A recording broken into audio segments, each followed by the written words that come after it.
Hey guys, it's me Piyush, and today we're going to be unboxing the iPhone 11. So, let's get started.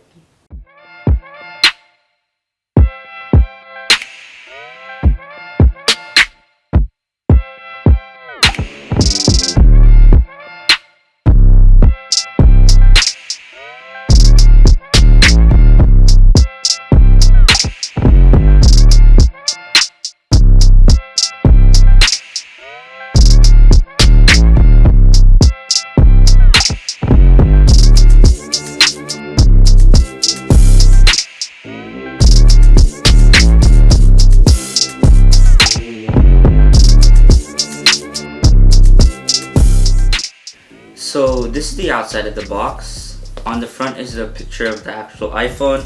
On the left and right it says iPhone, top and bottom, Apple logo, and then on the back is obviously the information.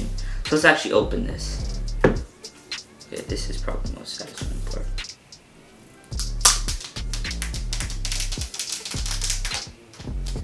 There it is. The actual opening experience is much different because whenever I opened my iPhone 7, there's actually just, you had to cut it open, but now there's just an easy pull tab, so it's much easier to unbox and actually quite more satisfying.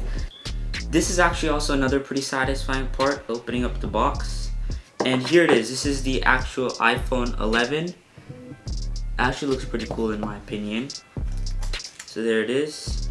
This is the back, and then this is the front. So the back is actually the mainly different part. Obviously there's a double camera setup right there, and there's actually the Apple logo in the middle now. It used to be like about here, but now they moved it down here.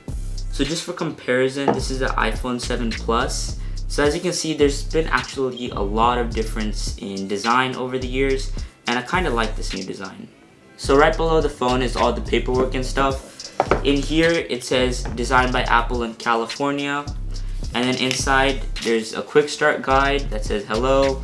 There's a SIM ejector tool, and there's some more paperwork type of thing, which actually on the top, like if you carefully read it, you can see that it says subscribe to SweetTechPlanet. So I mean, Apple's saying this, so you should probably go ahead and do that. And then obviously the Apple stickers, the classic old Apple stickers. So then there's the charger in the box, there's the headphones, and lastly the charging cable. So another different thing about the unboxing experience this time is that there's no plastic on the back. There's only plastic on the front. So let's peel that off. So that's really it for today's video. Make sure to like, share, and subscribe because I will be posting more videos about the iPhone 11 on my channel. Thank you for watching, and I'll catch you next time.